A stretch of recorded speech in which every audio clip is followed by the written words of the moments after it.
Praise lord. Scripture time అనేటువంటి ప్రోగ్రామ్కు మరొకసారి మీ అందరికీ స్వాగతం తెలియజేస్తున్నాను. లేవియాకాండం నుంచి అనేక విషయాలు మనం నేర్చుకుంటున్నాము.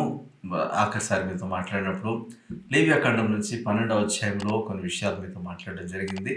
ఈరోజు 13వ అధ్యాయంలో నుంచి కొన్ని విషయాలు దేవుని వాక్యం నుంచి నేర్చుకోవడానికి మనం ప్రయత్నం చేద్దాం. 13వ అధ్యాయంలో లేవియాకాండంలో కుష్ఠరోగముల గురించినటువంటి ఒక నియమావళిని అక్కడ తెలియజేయడం మనం చూస్తాము. ఇది చాలా పెద్ద అధ్యాయం మనం చూస్తున్నాము. కుష్ఠరోగం గురించినటువంటి శుద్ధీకరణ విషయాల గురించి మరి 2 అధ్యాయాలను దేవుడు రాసిచ్చినట్టుగా మనం చూస్తున్నాము. మొదటి అధ్యాయంలో అంటే 13వ అధ్యాయంలో కుష్ఠరోగిని మరి ఎలా గుర్తించాలి, ఎలా అది యొక్క కుష్ఠరోగము నిజమేనా కాదా అని ఎవరు దాన్ని పరిశీలన చేసి చెక్ చేసి నిర్ధారించాలి అనే విషయాన్ని చూస్తున్నాము. అలా నిర్ధారించిన తర్వాత వారికి చేయాల్సిన విషయాలన్నింటినీ కూడా వారు పరిశుద్ధపరచబడడానికి, వారు శుద్ధులుగా మార్చబడగలటానికి మరి 14వ అధ్యాయాన్ని అక్కడ తెలియపరిచినట్టుగా మనం చూస్తాం. ఆ నియమావళులన్నీ కూడా అందులో రాయబడి ఉంటాయి. అయితే నేను ఈ అధ్యాయం 13వ అధ్యాయం మొత్తం కూడా నేను మీకు చదివి మీకు వివరించాను. కానీ 13వ అధ్యాయంలో కుష్ఠరోగి ఎలా నిర్ధారించబడుతున్నాడు కుష్ఠు అని, మరి అది ఎలా ప్రారంభమవుతుంది, దాని స్టేజెస్లో మరి ఎలా అది పరిగణించబడుతుంది, వారు చేయబడుతుంది అది కుష్ఠరోగి అని, మరి ఎవరు దాన్ని నిర్ధారిస్తారు అనే విషయాన్ని, మరి ఎలా వాళ్ళు మరి దీని విషయంలో మరి ప్రాయశ్చిత్త నొందటానికి, పరిశుద్ధపరచబడడానికి, వారు శుద్ధులుగా మార్చబడడానికి ఎలాంటి అవకాశం ఉంది అనే విషయాన్ని మీకు ఒక సాదృశ్య రూపంలో చేయడానికి నేను ప్రయత్నం చేస్తాను. ఎందుకంటే 13వ అధ్యాయంలో కుష్ఠరోగం యొక్క నిర్ధారణ గురించిన కొన్ని విషయాలను, నియమావళులను కొన్ని మనం అక్కడ చూడడం జరుగుతుంది. మొదటిగా మనం ఆలోచన చేస్తే అసలు కుష్ఠవ్యాధి అంటే ఏంటి, ఎందుకు ఇది వ్యాధి సంభవిస్తుంది అని ఆలోచన చేస్తే, ఇది ఒక శరీరానికి సంబంధించినటువంటి ఒక వ్యాధి. ఇది ఒక శరీరంలో ఒక బ్యాక్టీరియా రూపంలో ప్రారంభమై అది మన శరీరంలోనే కొన్ని కండరాలను సైతము తినివేస్తూ, మరి జాయింట్స్ని, తర్వాత బోన్స్ని, సమస్తాన్ని కూడా తినివేస్తూ మరి ఒక వ్యక్తి వికారంగా, అందవిహీనంగా మారిపోయేటువంటి పరిస్థితి, కంప్లీట్గా కూడా ఒక మనిషి చచ్చుబడిపోయేటువంటి పరిస్థితుల్లోనికి వెళ్ళిపోయేటువంటి క్రమంలోనికి అది తీసుకెళ్తుంది. అంతటి భయంకరమైనటువంటి వ్యాధిగా కుష్ఠరోగాన్ని మనము పరిగణించవచ్చు. కుష్ఠరోగానికి ఇంతవరకు ఎక్కడ కూడా మరి మందు కనుక్కోలేదు ఇంతవరకు కూడా. ఇప్పటికీ కూడా కుష్ఠరోగులు, ఇంత టెక్నాలజీ వచ్చినప్పుడు కూడా కుష్ఠరోగులని మరి సపరేట్ పెట్టేస్తారు. వారికంటూ సపరేట్గా ఒక స్థలాన్ని కేటాయించి వారిని అక్కడే ఉంచుతారు ఇప్పటికీ కూడా. మరి అలాంటి పరిస్థితుల్లో మరి ఉన్నటువంటి పరిస్థితుల్లో ఆ టైంలో అరణ్య మార్గంలో ఉన్నటువంటి ఇజ్రాయెల్ ప్రజలకు కుష్ఠరోగం ద్వారా మరి ఎలా వారు అపరిశుద్ధులుగా మార్చబడుతున్నారు, ఎలా వారు అపవిత్రులుగా మార్చబడుతున్నారు, వారిని శుద్ధి చేయడం ఎలా, వారి విషయంలో దేవునికి కలిగిన ప్రణాళిక ఎటువంటిది అని తెలియచేయడానికే ఈ అధ్యాయాన్ని మనం చూడగలుగుతాం. మొట్టమొదటిగా ఆలోచన చేస్తే కుష్ఠవ్యాధి అనేది పాపం యొక్క ప్రత్యేక రకం అని చెప్పొచ్చు. మనలను దేవుని నుండి వేరు చేస్తుంది మరియు పవిత్రమైన సాంగత్యము మరియు మన శారీరక వ్యాధులు మరియు బలహీనతల్లో కూడా దాని జాడులను సూచిస్తుందని చూడగలుగుతాం. అంటే కుష్ఠరోగం పాపముతో కూడా మరి పోల్చబడిందని మనం చూస్తాం. అంటే ఎలాగైతే ఒక కుష్ఠరోగం వల్ల ఒక వ్యక్తి తన కుటుంబానికి దూరం అవుతాడు, ఒక సమాజానికి దూరం అవుతాడు, మరి తను సపరేట్గా వెలిపోయి ఉన్న స్థితిలోకి వెళ్ళిపోతాడో, పాపము కూడా అదేవిధంగా పనిచేస్తుంది. ఇప్పుడు కుష్ఠరోగి నిర్ధారించడం చూస్తున్నప్పుడు మనలో ఉన్న పాపాన్ని నిర్ధారించడము, ఆ పాపానికి తగినటువంటి ఒక సొల్యూషన్ మనం వెతకటము ఈ చాప్టర్లో మనం చూడగలుగుతాం. ఈ అధ్యాయంలో మనం గుర్తించాల్సింది, గమనించాల్సింది, నేర్చుకోవాల్సింది ఈ విషయాలు మాత్రమే. అందుకే ఇది పాపం యొక్క అత్యంత వాస్తవిక రకము అని మనం చెప్పచ్చు. మరియు పాత నిబంధనలు కూడా దాని స్వాభావిక పరిణామాలను మనం చూడగలుగుతాం. ఆ పరిణామాలు ఎలా ఉంటాయంటే, మొదటిగా ఆలోచన చేస్తే ఇది మానవ మార్గాల ద్వారా నయం చేయలేనిది. అంటే మానవ ప్రయత్నం ద్వారా ఇది నయమైనటువంటి పరిస్థితి అయితే కాదు. కాబట్టి పాపం యొక్క దుర్మార్గం మరియు నిస్సహాయత యొక్క ఒక రకాన్ని అది సూచిస్తుంది మనం చూడగలుగుతాం. పాపం కూడా ఎవరో ఒకరు ట్రీట్ చేస్తే వెళ్ళిపోయేది కాదు. పాపం కూడా ఎవరో ఒకరు దానికి ఉపశమనం కలుగజేస్తారని చెప్పడానికి వీల్లేదు. ఏ మనిషి కూడా తన విధానాల ద్వారా మరి ఏ వ్యక్తి కూడా తన పాపం నుంచి విడుదల పొందేటువంటి పరిస్థితి ఉండదు. కేవలం దేవుని యొక్క ఇంటర్వెన్షన్తో మాత్రమే, దేవుడు అందులో కలుగు చేసుకుంటే మాత్రమే మనం పాపం నుంచి విడుదల పొందగలుగుతాం. లెప్రసీ కూడా అలాంటిదే, కుష్టు వ్యాధి కూడా అలాంటిదే అని మనం చూస్తున్నాం. రెండో విషయాన్ని మనం ఆలోచన చేస్తే ఇది దేవుని సన్నిధి నుంచి మరియు అతని ప్రజల యొక్క సహవాసం నుంచి మినహాయించబడింది. అంటే దేవుని ప్రజలు అంటే దేవుని సాంగత్యము ఏ ప్రజలు అయినా సరే, ఏ వ్యక్తి అయినా సరే కుష్ఠరోగం అని నిర్ధారించబడితే ఆ వ్యక్తి వెలివేయబడిన పరిస్థితుల్లోకి వెళ్ళిపోతాడు. ఆ వ్యక్తిని అందరూ కూడా వెలివేస్తారు.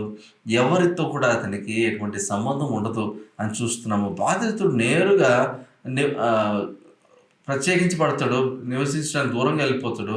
కలుషిత వ్యక్తిగా అతన్ని పిలుస్తారు. అతన్ని అంటరాని వ్యక్తిగా చూస్తారు. తాకడానికి కూడా ఎవరు సాహసించలేరు. తర్వాత దాన్నే పాపంతో కూడా పోల్చి, పాపం కూడా అనివార్యంగా ఆత్మను దేవుని సన్నిధి నుండి మరియు మంచి మరియు పవిత్రమైన వాటి నుండి వేరు చేసేస్తుంది అని మనం చూస్తున్నాం.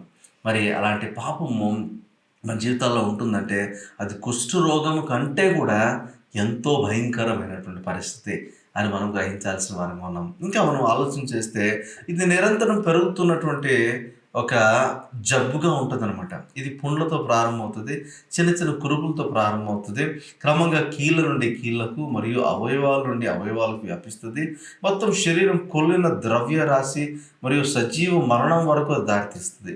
అంటే మనిషి కొల్లి కృషించి అందులో విపరీతంగా భయంకరంగా మరి వ్యాధికి గురైపోతాడు. చిన్నగా ప్రారంభమవుతుంది. మరి పాపం కూడా అలాగే స్థిరంగా మరి క్రమక్రమంగా పెరగడం ప్రారంభమవుతుంది.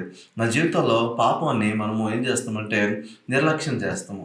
పాపాన్ని ట్రీట్ చేయము. పాపం ఉందనే నిర్ధారణలో కూడా మనం రాము. ఎందుకంటే పాపం నేను ఎంచబడ్డానికి మనం ఇష్టపడము. కానీ అదేం చేస్తుందంటే మన ఎముకలకు కొల్లు కలుగ చేస్తుంది. మన మన మన జీవోత్సవంలా ఉండటానికి పాపం మనలను ఆ విధంగా కృషించిపోయేలా మనం చేసేస్తుంది అనే విషయాన్ని మనం అర్థం చేసుకోవాలి. అందుకే తిమోతికి రాసిన 2వ పత్రికలో కూడా 3వ అధ్యాయం 13వ వచనంలో దుష్టులు మరియు మోసగాళ్ళు మోసగించబడుతూ మోసం చేస్తూ చెడు నుండి మరింత దిగజారిపోతారు. అంటే చిన్న చిన్నగా ప్రారంభమైన పాపము మనల్ని దిగజారి చేసేస్తుంది. కంప్లీట్గా మనను నాశనం చేసేంత వరకు విడిచిపెట్టదు అని మనం చూస్తున్నాం. డయాగ్నోసిస్ జరగాల్సిన అవసరత, నిర్ధారణ జరగాల్సిన అవసరత ఎంతైనా ఉంది. ఆ క్రమంలోకి మనం రావాల్సిన వారిగా ఉన్నాము. 4వ విషయం చూస్తే ఇది పాపం మరియు దాని భౌతిక పరిణామాల మధ్య సంబంధాన్ని సూచిస్తుంది. మరి కుష్ఠరోగం అన్నప్పుడు పాపానికి దగ్గరగా సాదృశ్యం ఉన్నట్టుగా, సంబంధం ఉన్నట్టుగా అనిపిస్తుంది. ఇది లోపల ఉన్నటువంటి ప్లేగు అయినప్పటికీ కూడా ఇది ఏం చేస్తుందంటే బాహ్యంగా మనకు కనిపించకపోయినా లోపల తను చేసే పని, తను చేయాల్సిన భయంకరమైనటువంటి విధ్వంసాన్ని అది జరిగించుకుంటూ వెళ్ళిపోతుంది. అందువల్ల ఇది దేవుని నైతిక ప్రభుత్వం యొక్క ఆర్థిక వ్యవస్థలో అంటే వ్యాధి యొక్క అర్థాన్ని ప్రత్యేకంగా మనకు వ్యక్తీకరిస్తూనే పాపానికి ప్రత్యేక శిక్ష చిహ్నంగా సాధారణంగా ఇది మనకు అనిపిస్తుంది. మరి మామూలుగా ఆలోచన చేస్తే ఈ వ్యాధిని గురించి ఒక దౌర్భాగ్యమైన పరిస్థితి ఏంటంటే దేవుడు దీన్ని మొత్తితే మన మీద మరి ఇది కలిగినట్టుగా మనము చూస్తుంది. అందువల్లే ఇది దేవుని యొక్క ప్రాముఖ్యంగా దేవుని యొక్క శిక్ష మన మీద పడినట్టుగా మరి దీన్ని మనం చూడొచ్చును. అదే పర్యవసానంగా మన పాపం యొక్క పర్యవసానంగా మరి కుష్ఠరోగము ప్రజల్లోనికి వచ్చిందనే విషయాన్ని కూడా మనం గమనించగలుగుతాం. మరి పాపము ఒక మనిషిని ఎంతగా పాడు చేస్తుందో మన కుష్ఠరోగి పాడే విధానం చూసినప్పుడు మనం అర్థం చేసుకోగలుగుతాం. అందుకే అలాంటి దైవిక స్వస్థత మనకు కలగాలంటే మనం కేవలం యాజకుని దగ్గరికి వచ్చి మాత్రమే మనం నిర్ధారణ చేసుకోగలిగితే మాత్రమే అది మనకు దానికి సంబంధించినటువంటి ట్రీట్మెంట్ మనకు ప్రారంభమవుతుందని మనం చూస్తాం. 5వ విషయం మనం చూస్తే కుష్ఠవ్యాధి అనేది చెప్పలేనటువంటి దౌర్భాగ్యం, అవమానము మరియు దుఃఖంతో కూడిన వ్యాధి మరియు నిస్సహాయ నిరాశతో కూడినటువంటి భవిష్యత్తు కోసం ఎదురు చూపులు చూసేటువంటి పరిస్థితులకి మనల్ని నెట్టేస్తుంది. ఎవరు కూడా మన దగ్గరికి రారు, మనం ముట్టుకునే పరిస్థితి ఉండదు, మనం వెలివేయబడిన పరిస్థితులకు వెళ్ళిపోతాము. మరి పాపం చేసిన వ్యక్తి కూడా దేవుని అనుగ్రహం నుంచి దూరంగా వెళ్ళిపోతున్నాడు. దేవుని యొక్క సహవాసంలో నుంచి, దేవుని యొక్క సంఘం నుంచి దూరంగా వెళ్ళిపోతున్నాడు. మరి అతని పరిస్థితి ఎలా ఉంటుందో ఆలోచన చేయండి. మరి కుష్ఠ వ్యాధికి సంబంధించిన హీబ్రూ పదం ఒకసారి మనము అర్థం చేసుకోవడానికి ప్రయత్నం చేస్తే దేవుని దెబ్బ లేకపోతే దేవుడు చేసిన గాయం అనే అర్థం ఇచ్చేటువంటి ఒక పదాన్ని హీబ్రూలో కుష్ఠ వ్యాధికి అనుసంధానంగా వాడడం మనం చూస్తాం. అంటే కాబట్టి పాపం దాని భయానకమైన అవకాశాల గురించి మనం ఇంకా చూస్తున్న దానికంటే ఎక్కువగా ఉంటుంది. అంటే మనం అనుభవిస్తున్న దానికంటే కూడా లోపల జరుగుతున్నటువంటి విధ్వంసము లేకపోతే నాశనము చాలా గొప్పగా ఉంటుంది అనే విషయాన్ని మనం గ్రహించలేకపోతున్నాము అనే విషయాన్ని మనము అర్థం చేసుకోవాల్సి ఉంటుంది. సమస్యలు ఎందుకంటే ఇవన్నీ వస్తున్నప్పుడు మరి కుష్ఠరోగి శుభ్రపరచబడ్డానికి అతన్ని యాజకుని దగ్గరికి తీసుకురావాలి. అతను మాత్రమే చేయగలరు శుద్ధి. ఎందుకంటే యాజకుని దగ్గర రాకుండా శుద్ధి చేయడం అనేటువంటిది కుష్ఠరోగి ఎవరు కూడా ముట్టరు. ఓన్లీ యాజకుడు మాత్రమే ముడతాడు. మరి పాపని ఎవరు దగ్గర చేర్చుకోరు. కేవలం యేసు ప్రభు మాత్రమే దగ్గర చేర్చుకోగలుగుతాడు. కుష్ఠరోగి, నేను కుష్ఠరోగిని నిర్ధారించుకోవాలంటే, నాలో పాపం ఉందని నిర్ధారించుకోవాలంటే, నేను నా సృష్టికర్త ఎదుకు రావాలా, నేను నా దేవుని ఎదుకు రావాలా, నేను నా ప్రధాన కాపరి, నా ప్రధాన యాజకుడైనటువంటి యేసుక్రీస్తు ఎదుకు నేను రావాలి అనే విషయాన్ని అక్కడ నేను తెలుసుకోవడానికి అవకాశం ఉంటుంది. పాపం యొక్క నిశ్చయత, పాపం యొక్క ఒప్పుకోలు నాలో ఎప్పుడైతే ప్రారంభమవుతుందో అప్పుడే ఒక వ్యక్తికి కొలుపులు ప్రారంభమయ్యాయి. అవి పుండ్లుగా ప్రారంభమైనప్పుడే అతను నాకు దేవుడి ఉగ్రత ప్రారంభమైంది అని అతను యాజకుని దగ్గరికి వస్తే నిర్ధారించబడి ఆ వ్యక్తికి పరిశుద్ధపరచబడే అవకాశము అనుగ్రహించబడుతుంది. ఈరోజు పాపిని మనకు అనిపించిన వెంటనే, నేను నా మనస్సాక్షిలో నేను నిర్ధారించుకున్న వెంటనే నా యాజకుడైనటువంటి క్రీస్తు యేసు దగ్గర నేను వచ్చేసినప్పుడు వెంటనే ఆయన నన్ను పరిశుద్ధపరచడం అనేటువంటిది ప్రారంభిస్తుందనే విషయాన్ని మనం గ్రహించగలుగుతాం. బైబిల్ నుంచి అనేకమైన విషయాలు నేను చెప్పగలను. ఎందుకంటే కొన్ని విషయాలు మనం చూసినప్పుడు అక్కడ సుంకరి దేవ పాపిని నన్ను కరుణించు అని అరచిన క్షణం మనం ఆలోచన చేసినప్పుడు, లేకపోతే రక్షకుడా అని ప్రకటించినప్పుడు ఈ మనిషి దేవుని ముందు నీతిమంతుడిగా తీర్చబడి ఇంటికి వెళ్ళాడు అని ఒక సాక్ష్యాన్ని అతను పొందగలుగుతున్నాడు. ఒకవేళ ఆ పాపిని అని తాను ఒప్పుకోకుండా మరి పరిసైడ్ లాగానే అతను ప్రవర్తించుంటే అతని పరిస్థితి అలా ఉండేది.